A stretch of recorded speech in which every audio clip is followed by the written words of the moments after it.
Hey, what's up you guys, and welcome to the review of this watch. I'm just going to put this in the beginning real quick. If you do like these videos and the channel, please subscribe to the channel. It would really help. I'm trying to get to 1,000 subscribers, and each one of you is much appreciated and is a big help. Alright, on to the review.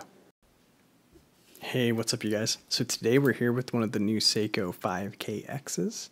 This is the orange dial. It's SRPD059. So as always, we'll go through the specifications. I'll give you the pros, the cons, and then if I think this watch is worth the money. And then probably next week I'll do a head-to-head of this watch against the Orient Komatsu, which I think is the reigning champion of dive watch price point. Kind of the specifications you're getting for the price. But let's review this guy today. So if you're familiar with this Seiko SKX, you have a very similar case. It's 42.5 millimeters in diameter, 46 millimeters lug to lug. It's about 13.5 millimeters thick, and then you have a 22 millimeter lug width here. Now you have an all brushed 3-link bracelet that tapers down to 20 millimeters, but then does jump back up to 22 millimeters at the clasp. It's just pressed metal, but it's a nice tight fit. You have double push deployment and then a safety catch that has Seiko etched into it. You have 4 micro positions, so you should be able to get a good fit, good size, and that sizing is accomplished with just your regular push pins. There's hollow end links, and then on these new 5KXs, they did do a display case back. So let me get a shot of that, but you can see that it has the Seiko 4R36 in here, and that's a 21,600 beat per hour hacking and hand winding movement with the day and date complication. And then flipping it around over to the front, so we do have kind of a high polish on the sides, and they did add drilled lug holes, which is really nice for strap changes. And then it's kind of all brushed on the top of the watch. And you do have a 120 click unidirectional bezel with kind of that coin edge style.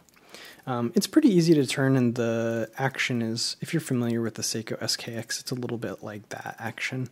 It's still a little stiff, but it's pretty new, so I think it'll break in. The alignment is good, but not perfect. I think you're still going to see a little bit of alignment issues in these entry-level Seiko divers. So I think if I go one over, it's not quite perfect, but from far away, it looks pretty good. Now the dial here kind of steals the show. It's like a shimmery orange sunburst, and you can see as I move it around in the studio lights, it plays with the light really well. You get a lot of effects, and I really like how they executed this dial. And it's also very cohesive with the rest of the watch. You know, moving into the pros and the cons, one of the things I didn't like about I had the orange samurai, was there's that different color lume in the hands and the indices, and the mismatch always kind of bothered me. Well, it's present here also on this watch, except that the hands match the insert, the gold match there, and then it kind of makes that different colored lume cohesive with the design of the watch overall. So not only do I not notice it, I think it looks very good. It's well executed in that way. So the other pros on this watch is the case is perfect. Like, if you haven't worn Seiko divers, I don't know what it is about them. They're magic, and just the way they fit to your wrist, it's very comfortable, and it's true of this one as well.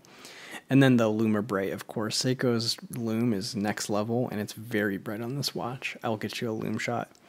The cons are, you know, this is a dive style watch. It no longer has the ISO certification. It's down 100 meters of water resistance. There's no lume pip on the insert, the bezel insert. So it's just for the aesthetic of the dive watch. It's not actually a dive watch, which is fine with me. I don't go in the water, so I don't mind giving up those things. I think people were kind of disappointed because the price, the MSRP on these was kind of the same or higher than the Seiko SKX, so you're getting a little bit less watch for the money.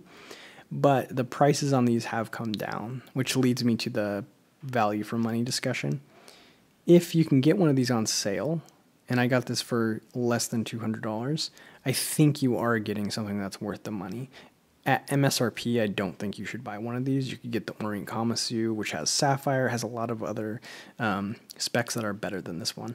But as these prices kind of settle in to where I think they're going to stay, I think this actually does become worth the money. So let me get you a lume shot and a wrist shot. So I'll go ahead and kill this light so you can see the lume. And you can see, even though I'm in this room and it's not super dark in here, the lume is very bright. So it's very bright, it's very responsive, and it lasts a really long time. And there it is on my 6 3/4 inch wrist. Of course, this is a 42.5 millimeter case diameter, but the lug to lug is very short. It's 46 millimeters. And it's those Seiko cases, they just wear so comfortably, so well. I think even if you have a smaller wrist, you can pull one of these off. So there you have it, one of the new Seiko 5KXs. Let me know what you guys think about this guy. Is it worth giving up the ISO certification and kind of becoming a dive style watch and not a true diver? To me, it's not the end of the world. I kind of like all the colors, to be honest. And if the prices go down to a more affordable point where you're kind of paying for what you're getting, then I'm kind of a fan of these. But let me know in the comments, and as always, if you enjoyed this content, please like and subscribe, and we'll see you next time.